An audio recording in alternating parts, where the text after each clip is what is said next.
Hello everyone. Got a different style of video this time around, and it was certainly tough to decide my top 10 favorite anime characters. Typically, whatever I'm watching is my favorite at the time. So if I'm watching some random slice of life anime or just a random anime in general that I really like, I have favorites from those shows, and I consider it a favorite show while I watch it. There are definitely exceptions to this, like with my all-time favorite animes having some of my favorite characters is different from an anime I've recently watched with a favorite character.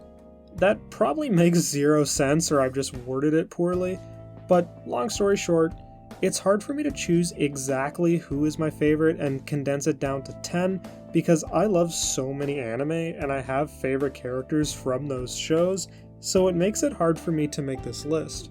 I'm also very bad at explaining why I like things in a video essay style you see people do all the time, as I personally struggle to convey these types of emotions, especially in a script for a video. So bear with me on that. I don't want to ramble on for too long, so I'm going to get started with the number 10 on this list. At number 10, we have Hachiman from My Teen Romantic Comedy.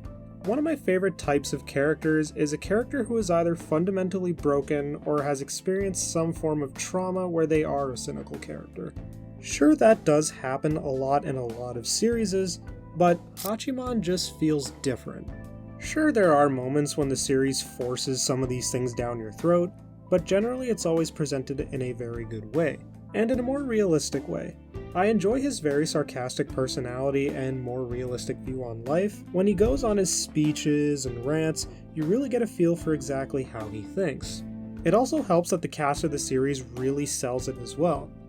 I also just really enjoy the way they tackle the idea of basically focusing everyone's troubles onto yourself, that way others feel better, and how this destructive personality leads to so many different issues. Overall, I put him in the number 10 slot because I just genuinely enjoy this type of character, especially when it's done right.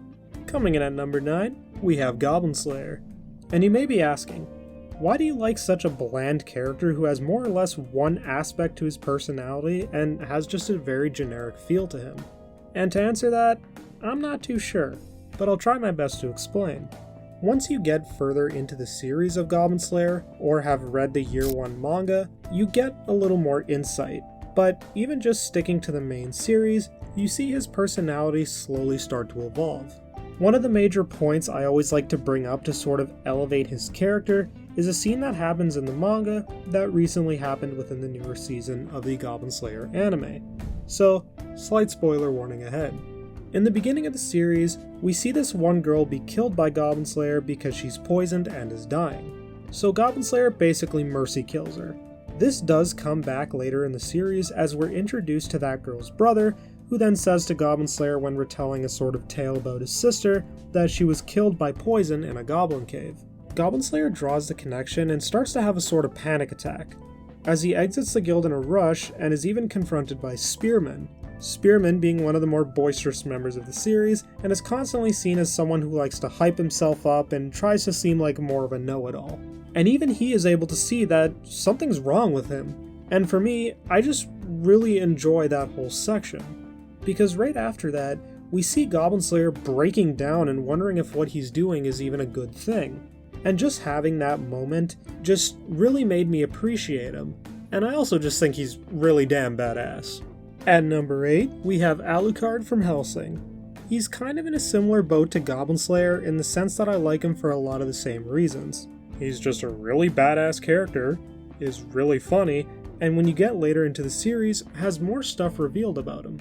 And this all comes to fruition later in the series when Alucard has his final battle with Alexander Anderson. Because deep down in Alucard's subconscious, and also on the surface that everyone can see, Alucard wants to be killed by a human and not a monster, so when we get that whole sort of speech when he inevitably beats Anderson, it really makes me appreciate his character a lot more. I've also been a fan of the series for a while, and I do own all of the special edition of the manga, and he's also on this list because he's a vampire. Vampires are one of my favorite mythological things in fiction, so that is a driving factor as to why he's on the list. But once again, in a similar fashion to Goblin Slayer, I just really like how there's little things about his character that gets sprinkled in that really makes you like him more than what you see on the surface. Coming in at number 7, we have a fairly recent character, that being Satoru Gojo. It's kind of funny how I like Gojo considering I used to hate him along with JJK as a whole. When I first tried to watch JJK closer to when Season 1 was released, I absolutely hated the first 3 episodes. I had the mindset of it being anime trope personified, with me being able to predict basically everything that was going to happen for the first 3 episodes in the first few minutes of the series. And at the time, I did not like Gojo at all, especially in the debate and power scaling community. But a few months ago, I really decided to give JJK a chance and started over again. I watched it the second time around in the English dub, and when I went into it not expecting much, I had more of an appreciation for it, as when I actually got past episode 3, I started to really like the series. Is JJK in my top 10 favorite series of all time? No. Is Gojo himself now one of my favorite characters? Absolutely. I originally hated how goofy he was, but after watching him in the English dub and getting to the point where we see more of his backstory with Geto, I started to appreciate him a lot more as a character. With bad things happening to him and those around him all the time, but bouncing back and caring for others despite the setbacks. Not to mention, I think he's badass and funny, with the Limitless being a really cool technique as well. At number 6, we have the Great King Gilgamesh. Surprising he isn't higher up since I tend to hype this guy up to pretty insane levels. While I do not like things Gilgamesh has done in the series, he is one of my favorite characters purely due to how much of a Chad he is. Plus, I have invested hours upon hours of research into Gilgamesh and how his powers work. The Gates of Babylon for me is probably one of the more cool abilities I've ever come across. While his personality is the stereotypical high and mighty type character, he does have some more complexity to his character. It is kinda hard to know these things, especially if you haven't looked into the extended material, like with his backstory regarding Enkidu and how he really starts to chill out after returning from his quest to gain immortality. And this is best shown with his caster side in Babylonia, as he becomes more of a wise king. Still a bit of a dickhead, but I hope you all get the idea. Generally, I'm not a fan of overpowered characters like Gilgamesh, but it just feels different with him, knowing that his power and arrogance is mostly well-deserved.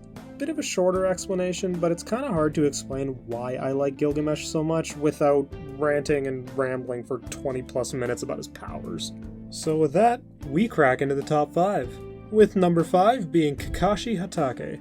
Oh boy do I like Kakashi. From the start of the series to the end, there weren't very many points that I didn't like his character. It's probably pretty evident how much I like this character, considering my gamertag across most platforms is the same as my YouTube name, and that he's one of the only characters I actually have figures for, as I myself don't typically carry or have many knickknacks like that. In a similar vein to most of the characters on this list, I love Kakashi as a character for many things related to his backstory. For one, his mother died when he was young, his dad committed suicide, he's essentially a child soldier, watched one of his only friends get crushed to death, kill his other only friend, join a Black Ops squad where he starts a murder spree, and has his teacher die right after that, and a shit ton more stuff throughout the series. And when he's talking to Sasuke, who threatens his loved ones, and he responds with, "They're already dead," that line just hits different when compared to other characters. The fact he's the character he is now, even after all that's happened, along with him being a badass, it all accumulates into him being one of my favorite characters of all time in general. Coming in at number 4, we have another fake character, that being Merlin. Merlin is in the same boat as Gilgamesh to an extent. I've put so much time into researching Merlin, along with spending a questionable amount of money trying to summon him in Fate Grand Order, and his nonchalant personality, womanizer tendencies, and unique power set amalgamate into my liking of this character. One of my favorite points about him is how he describes himself. He describes himself almost as if a reader of a book. He likes to read what is happening, but doesn't like to interfere. He's someone who says himself that he does not like humanity itself, but likes the things humanity produces, as he himself is not fully human. He has very limited emotions and he feeds off of people's dreams, but outside of that, I really like this role he has as an observer. He says that he likes the main character of Grand Order and that he really wants to see where his story continues going, and he had to intervene in the story for him to keep reading it, so to speak. All in all, I like him. Here we are now coming into the top 3, kicking it off with my boy Ainzul Ghon.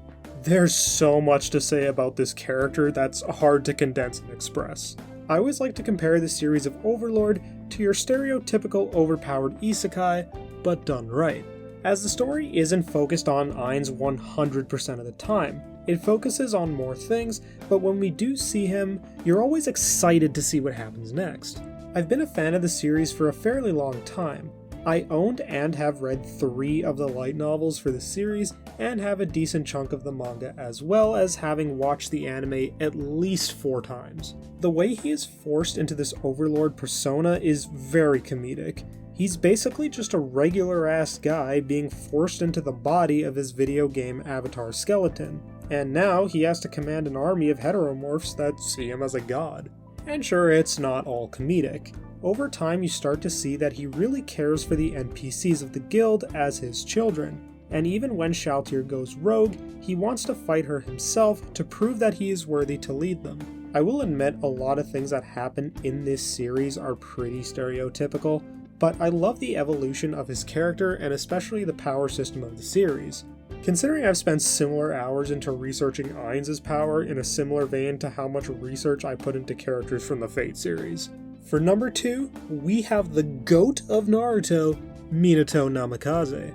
You would think that how much I rep Kakashi that I would like Kakashi more, but that isn't the case here.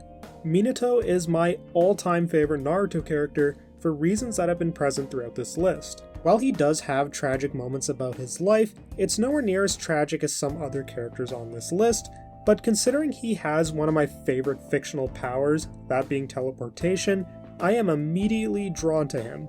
While he is a little bit more of a goofball in some aspects, he is just so badass. The way he just stands on business when he fights is peak to me. The way he gives Obito a thrashing during the Ninetales attack, and how he is seen as such a massive threat that as soon as you see him you have to run away from him because you'll most certainly die.